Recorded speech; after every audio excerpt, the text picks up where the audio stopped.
Welcome to the Talking Michigan Transportation Podcast. I'm Jeff Cranston.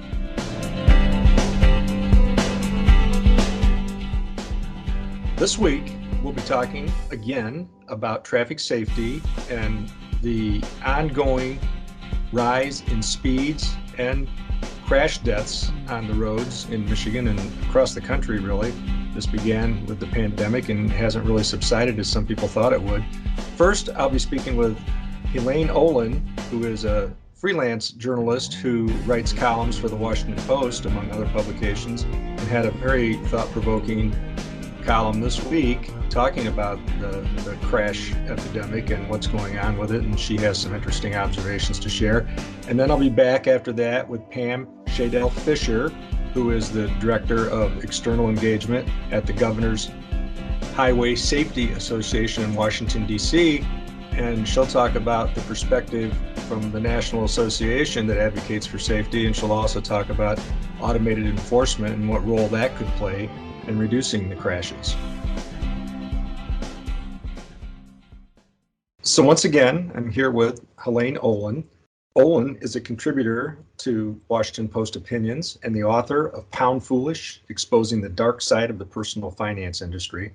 Her work has also appeared in Slate, The Nation, The New York Times, The Atlantic, and many other publications. But I was most interested because of a column that the Post carried just this past week about traffic deaths and crash rates that are up and began soaring at the beginning of the pandemic. And many law enforcement officials thought, optimistically, that once the pandemic waned and people returned to the roads, that those crashes and the speeds and all the things that were causing them would also wane, and that hasn't been the case. So, Elaine, thank you very much for taking time to talk with us. Thank you for having me on.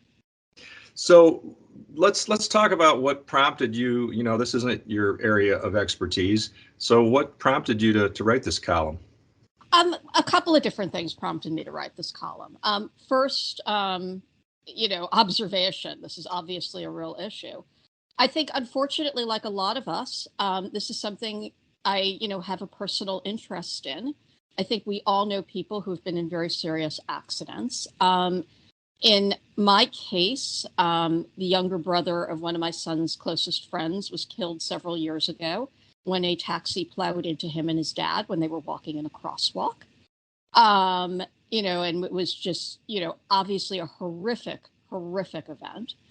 And, that started me, now that it was in our lives, it started me thinking about what was going on here, because there began to be a lot of, where I was living in New York at the time, and you began to see a lot of action around this. This is the year before Bill de Blasio announces Vision Zero in New York, because the pedestrian, fatality rate in these car crashes was creeping up after several years of improvement. And the question was why? And this has sort of been the situation now, as you know, for several years. It ticks down a little bit, and then it ticks back up.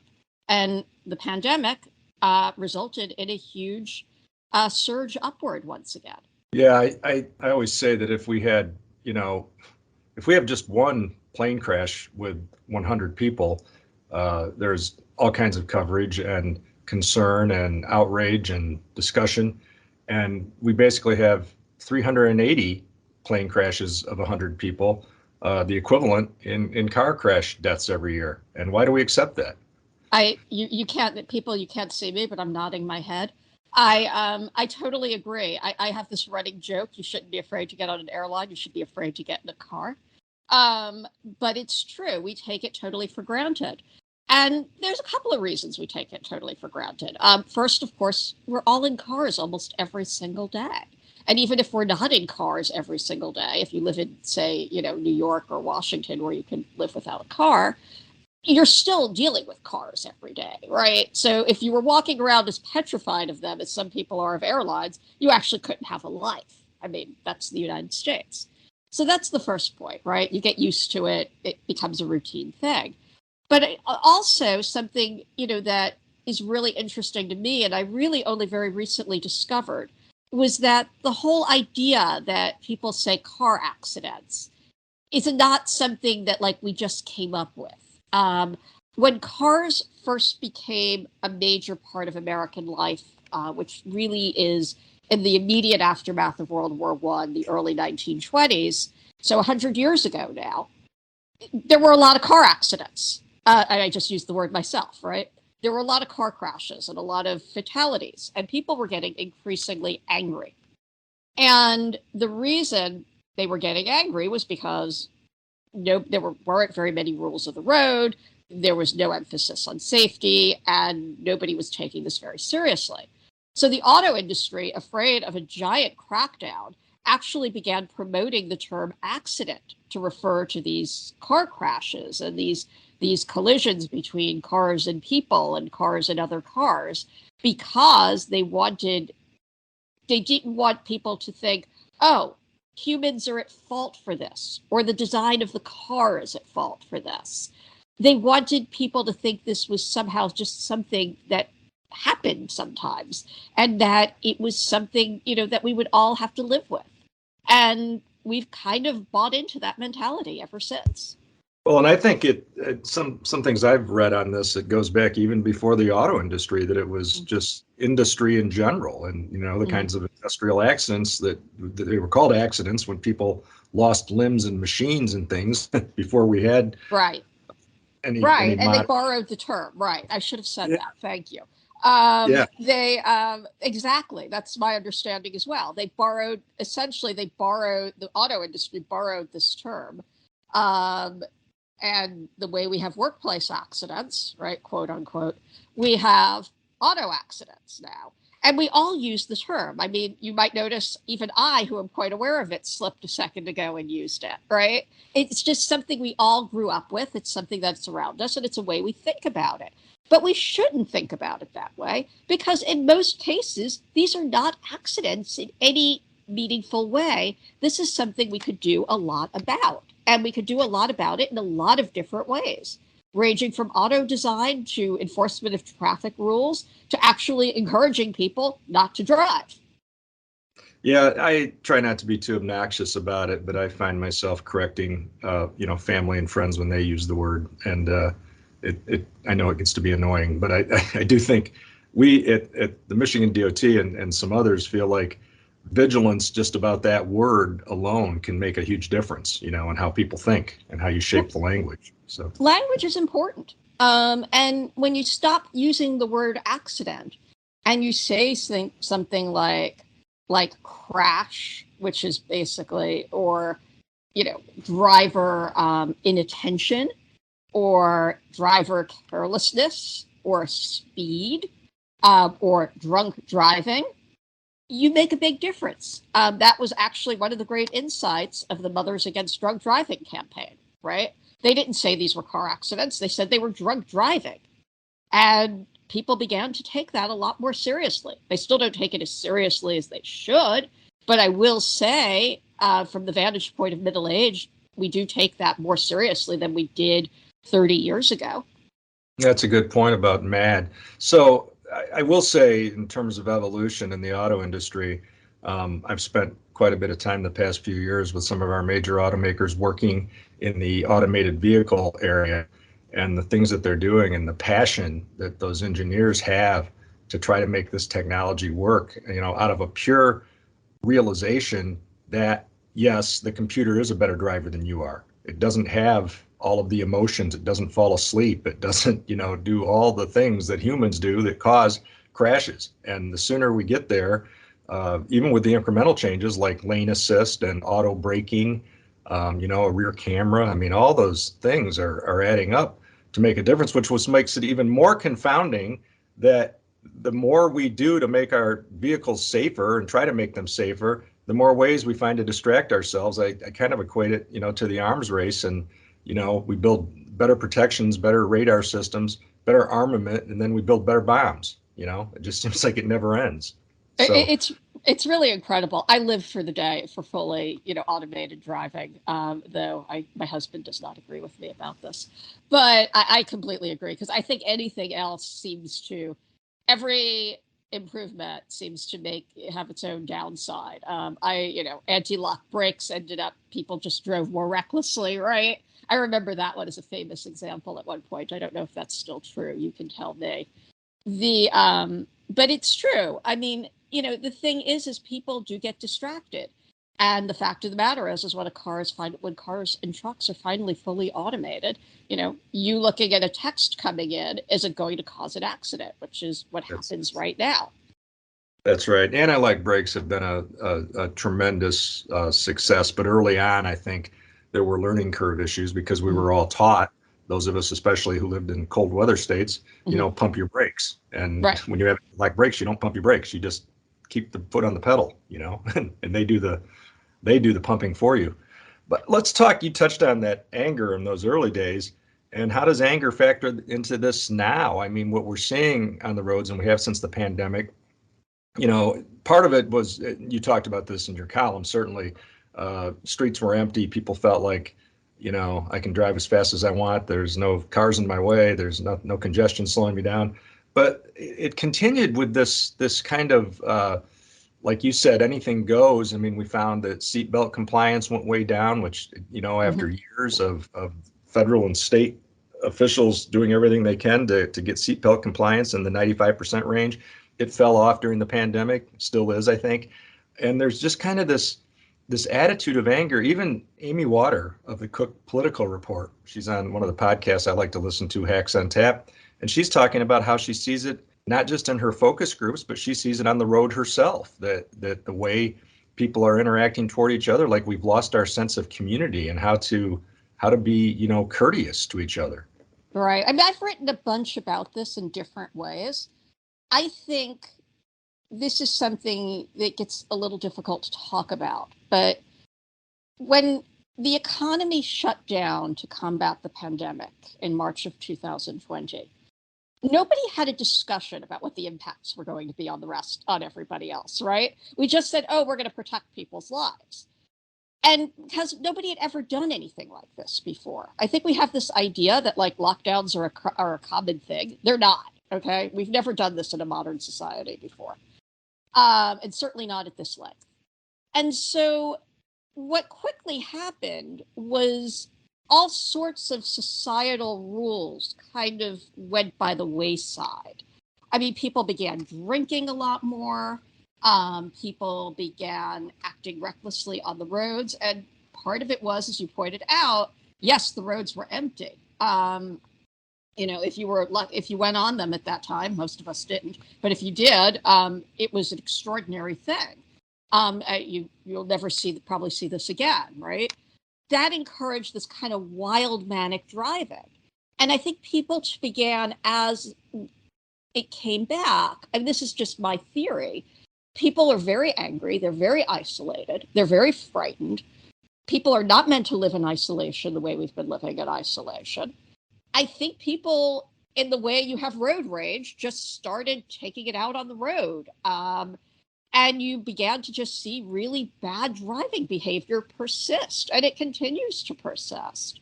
I'm in Southern California right now, and and I've talked about this with other people. You can literally, be driving on PCH in Southern Orange County and see people going 70 miles an hour. PCH, for all of you people in Michigan, is, the coast highway that goes all the way through the state. In places like Orange County, it does have stretches where you can go faster, but it's pretty much a commercial road. It's not something where like you're on a highway and you are on a road where cars are parking, pedestrians dart out to cross to go to the beach, you name it. I mean, this is a major road through many cities. Nobody should be going 70 miles an hour on this road. And yet you see it pretty constantly at this point. And again, I just think it's this kind of lack of inhibition that once people were isolated, these just kind of societal rules around us just sort of fell apart. I don't know what else to say, actually. I agree. I think that I have the same theory, and I've been having the same thoughts. But tell me this, I guess you talk about, land of the auto, Southern California, where you live, but you lived in New York City. And New York City has done some interesting things with, speed enforcement using cameras and, technology. What do you think about that? I think it's great, and I think they should do a lot more of it because New York City was one of the cities very badly impacted last year, and this year as well. In fact, one of the examples in my piece is that while the state had given permission in some cases for cameras at lights, at certain red lights near schools, there was a lack of enforcement around that. And so there was a horrific a horrific crash last year in Fort Greene, where a driver who was, I believe, who was drag racing, I think, was certainly in some kind of racing, drives up a street the wrong direction, crashes into another car that crashes into a couple walking and their nanny walking across the street with a baby, and the baby dies. As it turns out, this car had about 160 tickets for violations that had been caught on camera. Okay. This guy was still on the road on the day the baby was killed. Okay. Nobody was enforcing anything or much of anything. And so that's a huge part of it too. It needs to be taken seriously. So cameras are not enough. Enforcement of what you're seeing on the cameras will make a difference, and not just fines, but actually yanking people's licenses if they can't obey the law. Yeah, I think you're going to start seeing more aggressive discussion about that in state legislatures, and maybe more states will be going in that direction. And the states that do have some enabling now, at least allowing, local communities to do some kind of automated enforcement, may put more teeth into it. I think that could be. I would hope so. I think one of the things that always stops it, and it's really a mindset that needs to change, is that a lot of us, when these crashes and these horrible events happen, there's almost a there but for the grace of God feeling we get. And I don't mean for the victim, I mean for the driver. And in fact, we shouldn't feel that way. Most of these crashes are out and out negligence of some sort.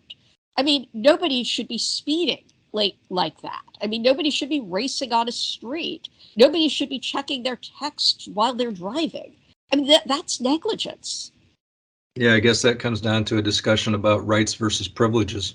Mm-hmm. And that's probably for another podcast.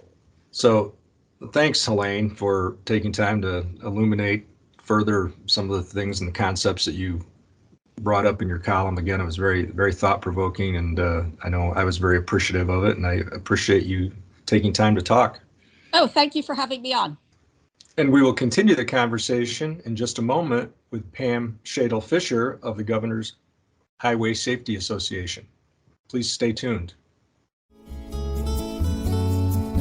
The Michigan Department of Transportation reminds you that when a vehicle collides with another vehicle, person, or other object, it is a crash, not an accident. By reducing human error, we can prevent crashes and rebuild Michigan roads safely.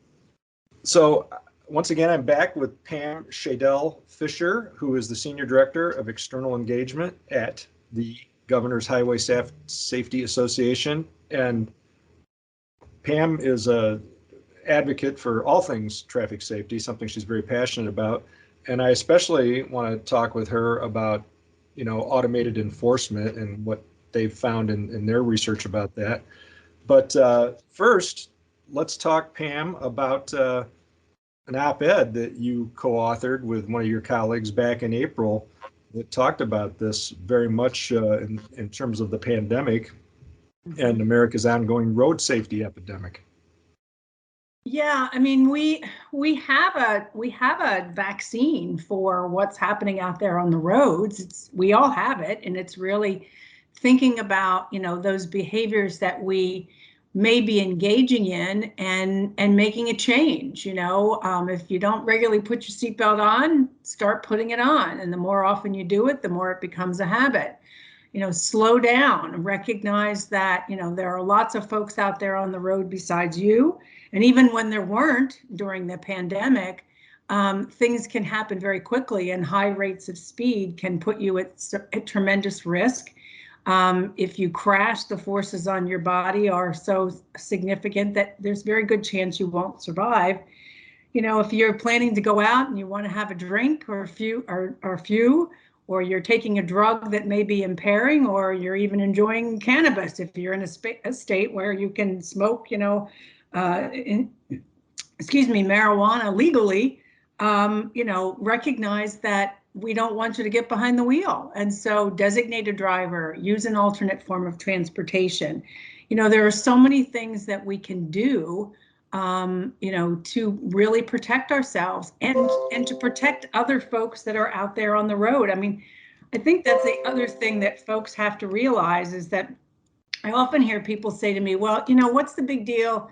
I'm driving my own car. I'm not bothering anybody. I'm in my own private space. But driving a vehicle is one of the most public things we do. We share the road with everybody else. So the choices we make, the decisions we make to do or not to do something that is essentially risky is putting everybody out there in a precarious situation as well. So, our message here is that, we have to take action. This is simply unacceptable. So we need technology, we need law enforcement, equitable law enforcement. We know high visibility enforcement works. We need to do the things that are going to make a difference to get people to recognize that this is a serious, serious problem, that people are dying and dying unnecessarily. Well, before we get to enforcement, do you have a personal theory on why at the same time, we were faced with a pandemic, and I kind of get that the roads, were less trafficked, less congestion, and people felt like they were wide open, and that leads to speeding, obviously. But what's with the lack of seatbelt compliance? And I don't even know in a modern car how you can not buckle your seatbelt without all kinds of alarms driving you crazy. Yeah, that's a good point. We really, we've thought a lot about this because, I think all of us working in traffic safety thought when the pandemic hit and the order was put out, please stay home, hunker in place, if you will, that we would see a significant drop in fatalities because people wouldn't be out there driving, right? The exposure was less.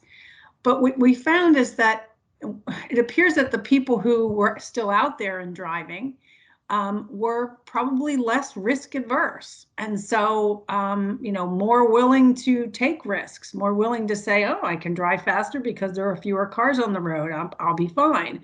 I'm a safe driver. I can handle this. There were probably people in those cases when they do that are less likely to buckle up. And we have to remember that despite the fact that we have almost a 90% seatbelt usage rate in this country, we still have 10% of the driving population that is not putting their seatbelt on. And when you look at fatalities, that's almost 50% of fatalities are unbelted vehicle occupants. So we have people that are engaging in risky behaviors. They're likely less risk adverse because they didn't stay home. They went out. Now, some of those folks could have been also essential workers. They had to get out. They had to get to work. But there were other people who just simply said, I'm going to drive. I'm fine. I'll be okay. And again, engaging in those behaviors was very problematic. I think the other thing that's important to note is that we have definitely we saw it during the pandemic, and there's still a lot of concern about this, is the increased use of alcohol and drugs to help people get through what has been a very, very stressful time. The National Drug Czar for the United States raised the alarm some time ago. The mental health organizations were raising the alarm. People are stressed. So they're medicating, they're having a drink, and they're using this to really get through this. And then there is that potential for them to get behind the wheel. And we have seen an uptick in impaired driving. So again, we've got those issues coupled with people maybe being less risk adverse, and it's really created a perfect storm. And as we can see from the fatality numbers, we are paying for it. Yeah, we talk a lot, and I know nobody thinks about this more than you and your colleagues, that how crazy we go as a society, and certainly in media, when there's a plane crash, and yet we accept, nearly 40,000 deaths in vehicles on the road every year, and we just take it for granted for some reason. And I know it probably makes you crazy thinking about what messages work. It does make me crazy. And there's been so much research done on how to message to the public about lots of different issues. We need folks to understand that, the choices we make matter.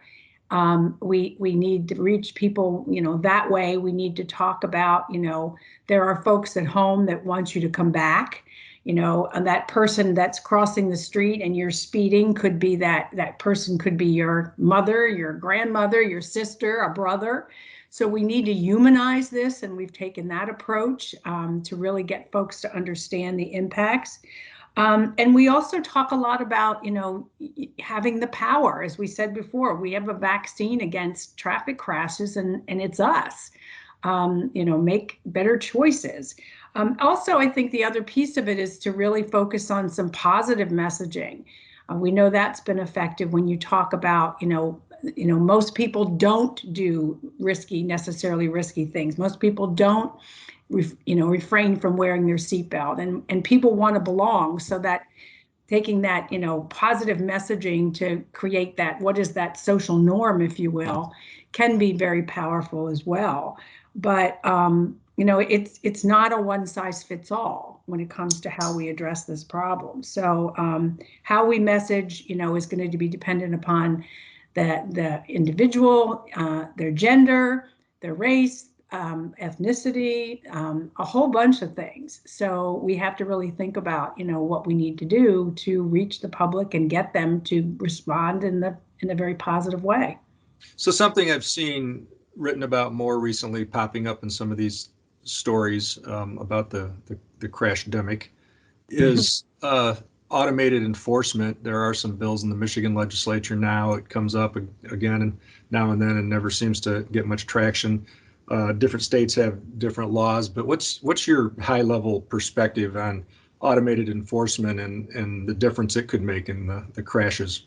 Yeah, it's an effective tool. It really can make roads safer, and there has been a lot of research that has found that, whether it's a speed camera or a red light camera, it really they can reduce violations and injury crashes, especially when you're thinking about, the more violent front into side crashes that are often associated with red light running, right?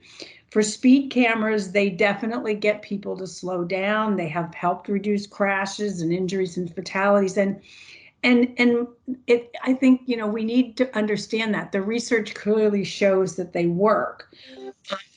But this is not, the technology is certainly not without its detractors. And some of that is really kind of the industry's fault. And I've had many conversations. I've actually done research on a program that I was involved with here in New Jersey, where I'm based. And we've said very clearly to the industry folks, the providers of this technology, how you communicate, about this technology, what it is, its purpose, and it is important, because what people often hear is not about, it's reducing crashes, it's cutting down on violations, but what they're hearing is it generates a lot of revenue. And the intention of this is to change behavior so that over time, fewer and fewer citations are issued. I mean, it's almost like a self-fulfilling prophecy that you want the technology to work so that it essentially stops catching violators and tickets aren't issued. And I always say in this business, that's what we all want. We all want to put ourselves out of the traffic safety business because everybody's doing what they're supposed to do and there are no crashes and no injuries and fatalities. So that's kind of the goal. That is the goal of automated enforcement, to improve the behavior, to change the behavior so that essentially people are doing the right thing and they're not violating. So the challenge has been that they have been often looked at as revenue generators and not looked at as what they really are, which is safety cameras. And they're there to really augment traditional enforcement and to deter, the things that are putting folks at risk. So we like the program a lot. GHSA is very supportive of my organization. Personally, I was involved in a red light running situation, and I appreciate what the technology is designed to do. So what do you say to those detractors who do think that this is just a chance for municipalities to put more money in their coffers, because that is one of the criticisms that comes up quite often? Oh, yeah, absolutely. It is. I think what we have to look at is number one, if they're going to argue about the technology, the first thing I always say is, well, if you don't want a citation, then don't speed, at Right. excessive rate of speed, or don't run a red light, right? Right. But the other thing is, I think we are very clear, and we have a checklist that we put together in partnership with AAA and the Insurance Institute for Highway Safety and some other groups that talks about, what should this program look like? I mean, it should be data driven. The technology should be used in areas where there is a problem, whether it's a speeding problem, a red light problem, and other things have been tried and they have not necessarily been able to reduce the problem significantly. So you need to look at, if you're talking about speeding cameras, you need to look at making sure the speed limit is appropriate and accounts for all the road users. And we encourage the folks who are looking at speed limits to follow the guidance and tools from FHWA and the National Association of City Transportation Officials, and there's some other groups. And then you want to make sure the speed limit, if you're putting these cameras, they're often being used in work zones and school zones. Make sure that speed limit's appropriate for those kinds of conditions. Assess whether you can make engineering changes to promote compliance with speed, things like, traffic calming devices, roundabouts, if it's straight stretches of roadways, narrowing lanes. You can do those kinds of things.